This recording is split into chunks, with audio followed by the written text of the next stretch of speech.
Hey everybody, a new week is here, and this week we're experimenting.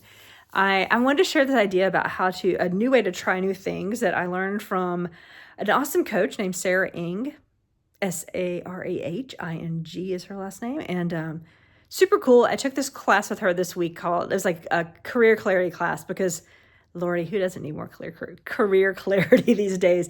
Particularly with AI, it's changing the way that I do my work with content, and so I'm like really excited about it. I'm like, what's it gonna be? What's it gonna be like? And so I'm really enjoying experimenting and learning and exploring like what the world is gonna be like with more AI powered things.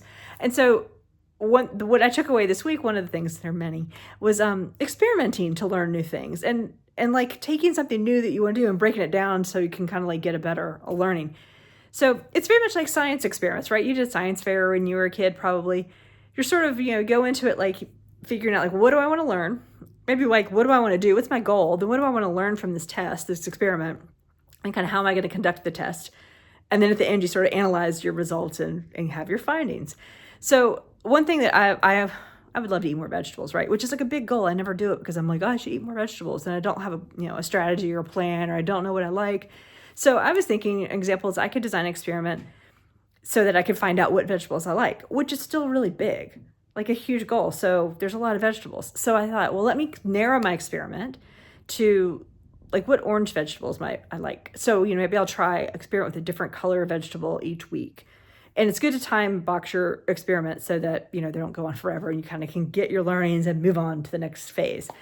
So, so it's like if I want to know what orange vegetables I like, my experiment would probably be like, well, I want to learn that. So my test is going to be, I'm going to go buy, orange bell peppers, carrots, and maybe I think there's some orange beets. So get that. And I'm going to like prepare them and maybe try them raw and then also cook them in a recipe. And I will take notes, or maybe I'll do a spreadsheet because I'm not a spreadsheet person, but if I were, I could do a whole grid of scoring them and, figuring out what I like about them and how I like them prepared and have all these notes. And so I get all this data from my experiment. And then at the end, I can, look at my findings and make a determination. Like, all right, turns out I like carrots and beets, but not orange bell peppers. Actually, you guys know I don't. If you've ever seen in my videos, I don't like beets. I don't know why. I try them all the time. Still don't like them. Every like 6 months I try them. But anyway, I find my two things. I find out what I love. And then I'm like, great, this is a great experiment. Now I know what orange vegetables I like. Add them to my shopping list. Next week, let's do green ones. And maybe we'll only do leafy green because there's a lot of green ones. So anyway, you get the idea. And you know how experiments work. And if you don't, AI could probably design one for you. So like that would be cool. So I just suggest these. It helps you kind of like get your goals a little more tangible, and you can find out, like break them into smaller parts. You can achieve little things like step by step, and it gives you a little more structure. So hopefully that works for you. Give it a try. If you're going to try any cool experiments, let me know. If I think of one besides the vegetables, I will definitely let you know. Have an awesome week.